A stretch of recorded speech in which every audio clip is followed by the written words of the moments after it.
Africa ఖండంలో Egypt అనేసి ఉంటుంది. ఈజిప్ట్ అనమాట. ఈ ప్లేస్ ఈజిప్ట్.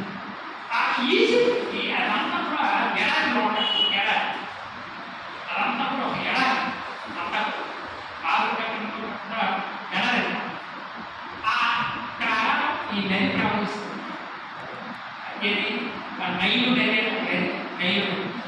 ఆ ఈజిప్ట్ దేశానికి నైలు నది వరప్రసాదం యాక్చువల్గా ఈజిప్ట్ ఎడారి ఉంటుంది.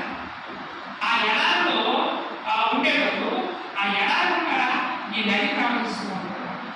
ఆ నది అంటే ఈజిప్ట్ దేశంలో అంతా కూడా ఏంటంటే నీరు లేక చేసుకోలేవు. ఆ నైలు నది ప్రవహించడం వల్ల ఆ ప్రజలు నీరు కానీ వ్యవసాయం చేసుకోవడానికి కానీ ఆ నీరు అన్నప్పుడు నైలు నది నుంచి వస్తుంది. అందుకే నైలు నదిని ఈజిప్ట్ వరప్రసాదాన్ని సాగారు. నైలు నదిని ఏ దేశానికి వరప్రసాదం అంటారు? ఈజిప్ట్ దేశానికి. ఈజిప్ట్ దేశానికి ఈజిప్ట్ దేశానికి నైలు వరప్రసాదాన్ని సాగారు. ఎవరన్నారు చెప్పండి? ప్రపంచ చరిత్ర చెప్పండి. ఏ దేశస్తులు? గ్రీక్ దేశస్తులు. అప్పుడు ఏం స్టేట్మెంట్ ఇచ్చారు చెప్పండి?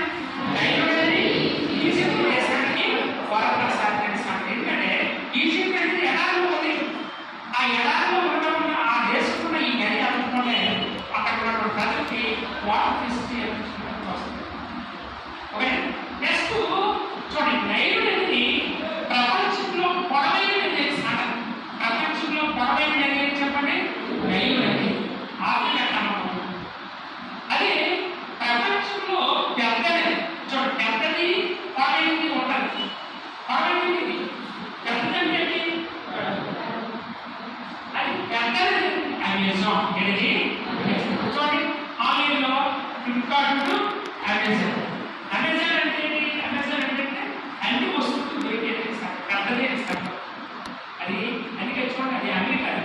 అందుకే ఈ మధ్యన మనకి అమెరికా దేశం బాగోకపోతే బ్యాన్ అమెజాన్ అనేసి ఈ మధ్యన వస్తుంది. మన దేశంలో ఏ దేశం కాకపోతే ఆ దేశం సంబంధించి బ్యాన్ అంటారు.